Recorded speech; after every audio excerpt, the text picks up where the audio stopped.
We just read chapter 3, which is titled Learn to Trust Yourself, the Society of Friends, and If the Buddha Married. And it was another lovely short chapter. And the author is still talking about her various spiritual and religious practices that inform the book. She went over the Buddhist tenets and the Sufi tenets, and then this chapter, chapter 3, was the Quaker tenets. And essentially, we are Quakers and we had no idea. Yeah, there's just shares a lot of similarities with Buddhists. I think. I just felt like when she was describing it was like we do all of these things. Like whether it's in our spiritual community or in our home or even just in our community. Like it made me kind of ask myself, like, I wonder if my ancestors were Quakers. Like I wonder if my grandparents sat in a Quaker meeting because they were in Kansas. Because I feel like it definitely like lives in me, everything that she talked about. And she was talking about what was the word she used for coming to consensus? Or Sounds good.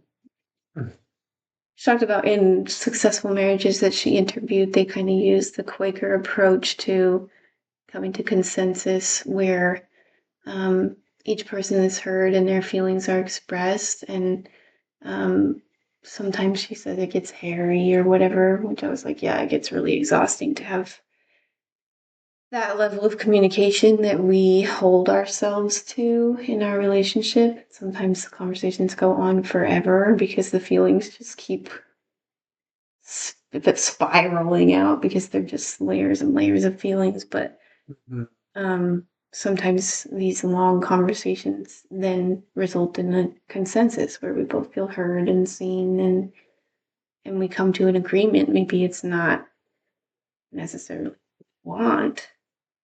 Maybe one of us is happy and the other one's not. Maybe neither of us is happy, but we've agreed to it. That's what we're doing.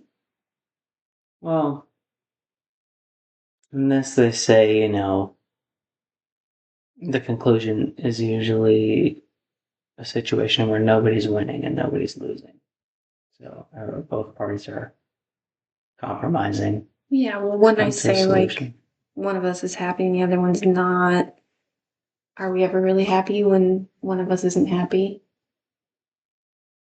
Mm. No, I mean to say like, um, one of us might feel more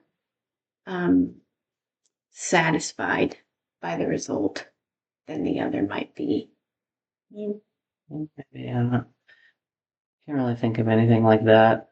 I feel like we talk it out enough to where even if like the initial reaction is like I'm getting, short end of the stick, it like there's reasoning behind it and it's justified and we understand it. So it's like, yeah, that's what needs to happen.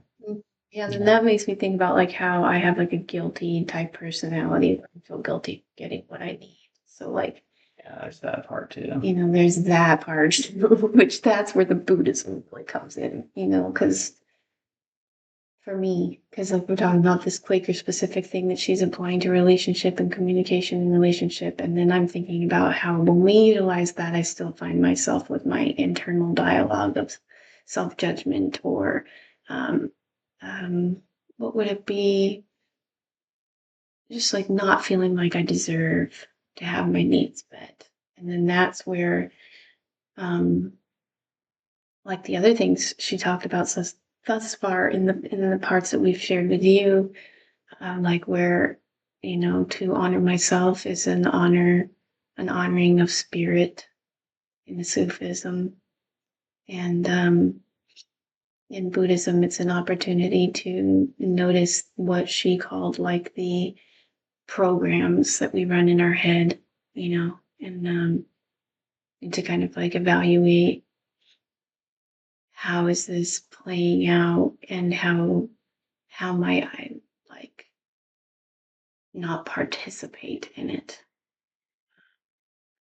And that makes me think, even though that's Buddhist, what I'm referring to, that makes me think of Eckhart Tolle and how much the power of now has impacted me in my life, because every time that I think about not playing into it, I remember how Eckhart taught me that, like, as soon as I start to observe something, the story just stops.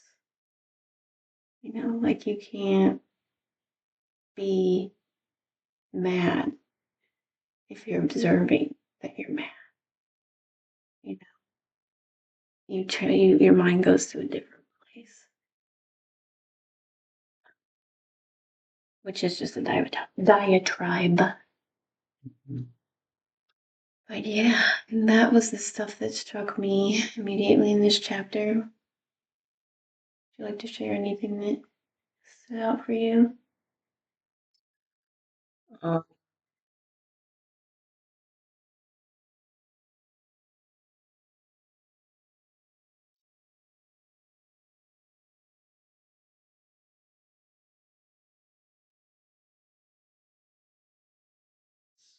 in elementary school, I had Quaker roots, but he never talked about it. And then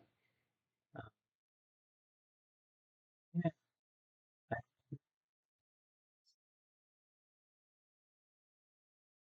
it's about, um,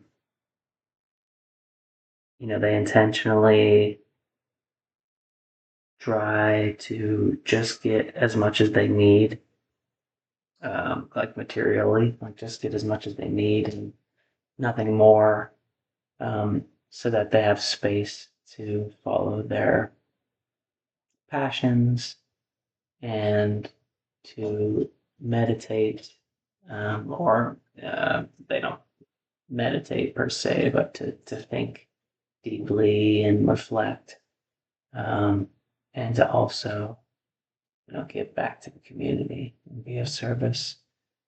Um, yeah, it sounds really amazing.